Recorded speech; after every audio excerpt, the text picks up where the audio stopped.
اس وقت میرے پاس کوئی شے نہیں، ہاں تم میری ضمانت پر اپنی مطلوبہ اشیاء خرید لو، جب ہمارے پاس کچھ آ جائے گا ہم اس کی قیمت ادا کر دیں گے۔ ایسا کبھی نہیں ہوا کہ رسول اللہ صلی اللہ علیہ وسلم سے کوئی چیز مانگی گئی ہو اور آپ نے کبھی انکار کیا ہو۔ نبی کریم صلی اللہ علیہ وسلم اپنے قول و عمل میں نہ صرف سخاوت کا خود ایک نمونہ تھے، بلکہ آپ صلی اللہ علیہ وسلم اہل بیت اور صحابہ کرام رضی اللہ تعالیٰ عنہ کو سخاوت اور اثار کی ترغیب و تلقین بھی فرماتے تھے، اور صحابہ کرام رضی اللہ تعالیٰ عنہ دیوانہ وار آپ صلی اللہ علیہ وسلم کی ترغیب پر اپنا مال و اسباب آپ صلی اللہ علیہ وسلم کے قدموں میں ڈھیر فرما دیتے۔ غزوہ تبوک 9 ہجری۔ اچھا، اب یہ بھی ہمارے پاس ہم سے پوچھا جا سکتا ہے کہ غزوہ تبوک کب ہوئی؟ غزوہ تبوک 9 ہجری میں ہوئی، کے موقع پر آپ صلی اللہ علیہ وسلم نے فرمایا، آج کوئی ایسا شخص ہے جو لشکر کی تیاری میں میری مدد کرے تو میں اس کو جنت کی بشارت دیتا ہوں۔ حضرت ابو بکر صدیق رضی اللہ تعالیٰ عنہ نے اپنا مال و اسباب آپ کی بارگاہ میں نچھاور کر دیا۔ اب یہ پورا پیراگراف ہمارے پاس ایم سی کو اور شارٹ کوشچن دونوں کے لیے امپورٹنٹ ہے۔ حضرت ابو بکر صدیق رضی اللہ تعالیٰ نے کیا چیز نچھاور کی؟ اپنا سارا مال و اسباب۔ حضرت عمر فاروق رضی اللہ تعالیٰ نے کیا پیش کیا؟ گھر کا نصف مال۔ اور حضرت عثمان غنی رضی اللہ تعالیٰ نے کیا پیش کیا؟ سامان جہاد سے لدے سینکڑوں اونٹ اور اشرفیہ بارگاہ رسالت میں پیش کر دی۔ اہل بیت اطہار رضی اللہ تعالیٰ عنہ سخاوت اور اثار و قربانی کا پیکر تھے۔ ایک بار سیدہ فاطمہ زہرا اور حضرت علی المرتضیٰ رضی اللہ تعالیٰ عنہ روزے سے تھے کہ افطار کے وقت سائل نے دستک دی کہ وہ بھوکا ہے، تو سب کچھ اس کو عطا کر دیا اور قربانی سے روزہ افطار کر کے اللہ تعالیٰ کا شکر ادا کیا۔ اب ہمارے پاس یہ اس کا حاصل کلام آ رہا ہے اس چیپٹر کا۔ ہمیں سے بھی سخاوت اور اثار کی صفات اپنانی چاہیے، کیونکہ سخاوت اور اثار سے جہاں افراد معاشرہ کی مدد ہوتی ہے وہاں اللہ تعالیٰ کی رضا بھی حاصل ہوتی ہے۔ سخاوت انسانی دل سے مال و دولت کی لامحدود محبت اور لالچ ختم کر دیتی ہے، جس کے بعد انسان کو اطمینان قلب جیسی نعمت نصیب ہوتی ہے۔ سخاوت سے بلائیں ٹل جاتی ہیں اور ایمان کامل نصیب ہوتا ہے۔ اسٹوڈنٹس، یہ تھا ہمارے پاس آج کا سبق، حضرت محمد مصطفیٰ صلی اللہ علیہ وسلم کی سخاوت اور اثار، اور اس میں بھی ہم لوگوں نے کچھ امپورٹنٹ پوائنٹس دیکھے جو MCQs اور شارٹ کوسچن کے لیے امپورٹنٹ تھے۔ اور اب چلتے ہیں اپنی مشق کی طرف، جس میں ہمارے پاس پہلا پارٹ آتا ہے درست جواب کا انتخاب، اور پہلا سوال ہے سخاوت سے مراد ہے کھلے دل سے خرچ کرنا۔ علمی سخاوت سے کیا مراد ہے؟ کسی کو علمی بات سمجھانا، یتیموں کی پرورش کرنا اور عوامی فلاح و بہبود کے کام انجام دینا کہلاتا ہے سخاوت و اثار۔ انصاری میزبان نے مہمان کے ساتھ کیا سلوک کیا؟ خود بھوکے رہے اور اس کو کھلایا۔ پانچواں سوال ہے غزوہ تبوک کے موقع پر حضرت ابوبکر صدیق رضی اللہ تعالیٰ عنہ نے بارگاہ نبی صلی اللہ علیہ وسلم میں پیش کیا گھر کا سارا مال۔ اب ہمارے پاس آ جاتے ہیں مختصر جوابات، اور پہلا سوال ہے سخاوت اور اثار سے کیا مراد ہے؟ اور اس کا آنسر ہے پیج نمبر 44 پہ پہلا پیراگراف ہمارے پاس اس کا آنسر آ جاتا ہے۔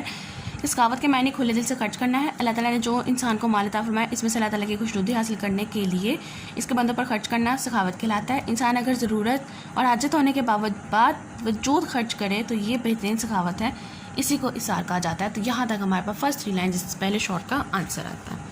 سیکنڈ کوشچن ہے سخاوت کی اہمیت کے بارے میں اللہ تعالیٰ کا ایک فرمان بیان کریں، اور اس کا آنسر بھی ہمارے پاس پیج نمبر 44 پہ ہے، اور قرآنی آیت دی گئی ہے کہ اللہ تعالیٰ نے اثار کرنے والوں لوگوں کو کامیاب قرار دیتے ہوئے ارشاد فرمایا ہے سورہ حشر کی آیت نمبر 9، اور وہ اپنے آپ پر انہیں ترجیح دیتے ہیں اگرچہ خود انہیں شدید حاجت ہو۔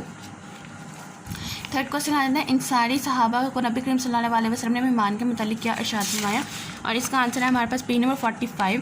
ہیڈنگ ہے ہمارے پاس وصف رسول صلی اللہ علیہ وسلم اور سخاوت و اثار کا سیکنڈ پیراگراف کی ہمارے پاس آ رہی ہے 4تھ لائن کہ آپ صلی اللہ علیہ وسلم نے صحابہ کرام سے فرمایا آج کون اس کو مہمان بنائے گا؟ کہ انسان نے اس شخص کو کہا یا رسول اللہ میں اس کا اضافت کروں گا۔ یہ پورا پیراگراف ہمارے پاس، یہ پوری حدیث جو ہم نے پڑھی ہے ریڈنگ کے دوران، یہ ہمارے پاس فل ہمارے پاس اس کا آنسر آئے گا۔ فورتھ کوشچن ہے سخاوت کی مالی، بدنی اور علمی صورتوں کی وضاحت کریں۔ اس کا آنسر ہمارے پاس پیج نمبر 45 پہ سب سے پہلا پیراگراف جو دیے گئے 3 لائنس کا، وہ ہمارے پاس اس کا آنسر ہے کہ سخاوت کو اگر وسیع نے دیکھا جائے تو مال و دولت کے ساتھ ساتھ علم اور وقت اور صحت کو بھی انسان سخاوت کر سکتا ہے۔ ان کی بات اس شخص کو بتانا جو واقف نہیں، یہ بھی سخاوت ہے، اور اسے علمی سخاوت کہتے ہیں۔ کسی بیمار اور پریشان حال شخص کو وقت دے دینا جس سے انسان کا دل بہل جائے، یہ بھی سخاوت ہے۔ صحت مند عام آدمی کسی بیمار، بوڑھے اور کمزور شخص سے کسی معاملے میں مدد کرنا بھی سخاوت ہے۔ لاسٹ شارٹ ہے ہمارے پاس غزوہ تبوک کے موقع پر حضرت عثمان غنی رضی اللہ تعالیٰ نے کتنا مال نبی کریم صلی اللہ علیہ وسلم کی خدمت میں پیش کیا؟ اس کا آنسر ہے ہمارے پاس پیج نمبر 46 پہ سیکنڈ لائن ہے کہ حضرت عثمان نے سامان جہاد سے لدے سینکڑوں اونٹ اور اشرفیہ بارگاہ رسالت میں پیش کر دی۔ اب تیسرا حصہ ہمارے پاس آ جاتا ہے تفصیلی جوابات کا، اور اس میں ہمارے پاس ایک ہی تفصیلی جواب ہے، اور وہ ہے سیرت طیبہ سے سخاوت کو مثالوں سے واضح کریں۔ اور اس کا آنسر ہے ہمارے پاس پیج نمبر 45. ہیڈنگ ہے عصور رسول اور سخاوت و اثار.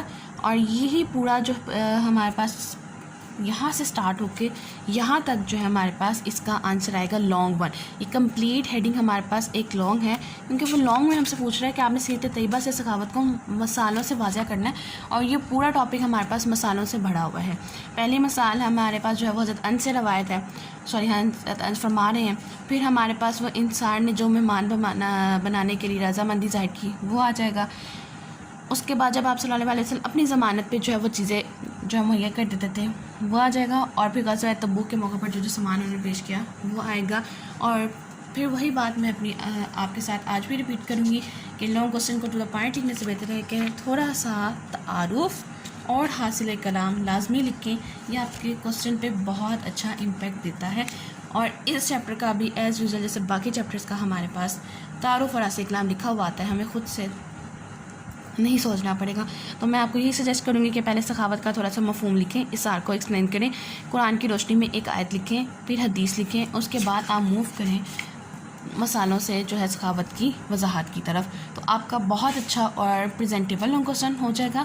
اور آپ کو کا جو ایگزامن آپ کا پیپر چیک کر رہا ہوگا اس کو فورس کرے گا کہ آپ کو وہ مارکس دے.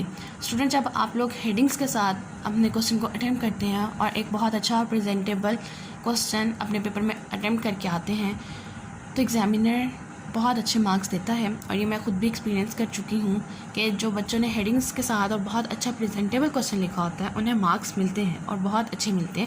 میں یہ نہیں کہوں گی کہ جنہوں نے سیدھا آنسر لکھا ہوگا وداؤٹ اینی یوزنگ مارکر اور ہیڈنگس ان کو مارکس ملتے ہیں، مارکس انہیں بھی ملتے ہیں، لیکن ان کے پیپر کو وہ بہت زیادہ اہمیت دیتے ہیں جن پہ آپ نے ہیڈنگس کے ساتھ اٹیمپٹیشن کی ہو. اور آپ نے دیکھا ہوگا کہ اکثر جب پیپر پریزنٹیشن کے لیے آپ کو پیپرز دکھائے جا رہے ہوتے ہیں اس میں انہی پیپرز کو پریفرنس دی جا رہی ہوتی ہے جس میں ہیڈنگس کریٹ کی گئی ہوں. لیکن ان کیس میں آپ کو پیپر کمپلشن نہیں لگا رہی کہ آپ لازمی ہیڈنگس لکھیں. کوئی ایسا بچہ جو ہیڈنگس کے وداؤٹ لکھنا چاہ رہا ہے، بغیر لکھنا چاہ رہا ہے، وہ لکھ سکتا ہے، اس پہ کوئی کمپلشن نہیں کہ وہ ہیڈنگس کے ساتھ ہی لکھے. ایک میری پریفرنس ہے اور ایک میرا طریقہ کار ہے کہ مجھے ہیڈنگس جو ہے وہ میں ہیڈنگس کو پریفر کرتی ہوں اور ہیڈنگس کے ساتھ کوسچن لکھوانا پسند کرتی ہوں.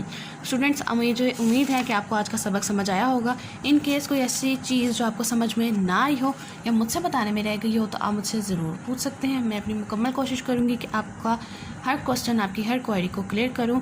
اور لاسٹ میں میری آپ سب سے صرف ایک ہی ریکویسٹ ہے کہ کائنڈلی چینل کو سبسکرائب کریں، سپورٹ کیجیے، ویڈیو کو لائک کیجیے اور اپنے فرینڈس کے ساتھ ضرور شیئر کیجیے. Thank you.